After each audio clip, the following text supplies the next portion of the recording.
Très heureux de vous accueillir pour cette 15e journée de formation RCCI-RCSI.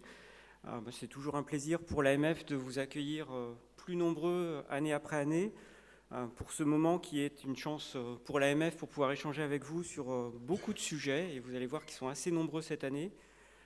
Nous allons avoir une matinée assez intense avec un retour sur l'actualité réglementaire, autant française qu'européenne, un retour sur la doctrine autant que sur les textes qui ont été publiés.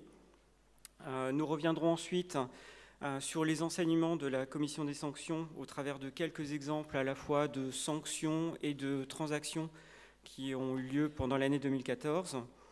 Ça permettra d'illustrer aussi les points d'attention de l'AMF sur différents sujets de conformité.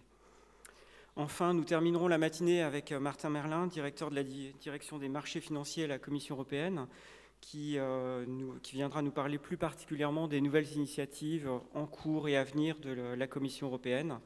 Là, ça nous permettra de nous projeter un petit peu sur les textes à venir et certains qui ont déjà été publiés. L'après-midi, classiquement, sera consacré à plusieurs ateliers. Nous avons fait le choix volontairement cette année de consacrer 2 des 3 ateliers sur le sujet MIF.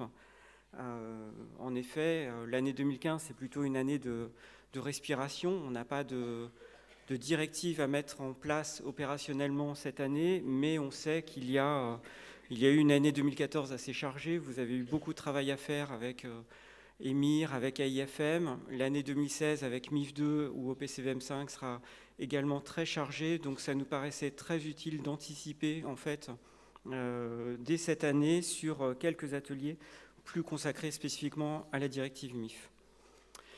Je voulais souligner dans mes propos introductifs un sujet d'actualité qui nous paraît très important. C'est le contexte de marché très particulier que nous vivons actuellement. Un contexte où, vous le savez, les taux d'intérêt sont très bas, sont à des niveaux qu'on n'a jamais observés jusqu'à présent. Les spreads de crédit sont également très faibles.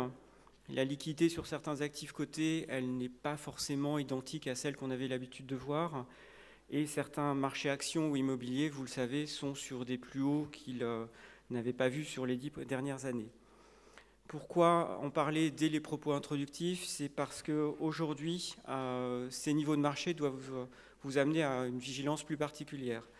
Vous devez être critique par rapport à vos réflexions habituelles, vous questionner sur autant les valorisations des actifs qui sont dans vos portefeuilles que tous les calibrages des tests ou des stress tests que vous avez à pratiquer dans votre fonction de conformité au quotidien. Un calibrage à 0,1% n'est plus du tout anecdotique aujourd'hui. 0,1%, c'est quasiment plus d'une année de rémunération sur les taux monétaires. Donc ça, à nouveau, ça doit vous amener à revisiter pas mal de tests, de plans de contrôle ou de niveau de valorisation sur vos portefeuilles. C'est un thème qui nous intéresse plus particulièrement. On reviendra vers vous pendant l'année pour échanger avec vous, peut-être également publier de la doctrine sur un contexte de marché qui nous amène à revoir tous les thèmes de contrôle. Donc voilà, je voulais être très bref dans ces propos introductifs.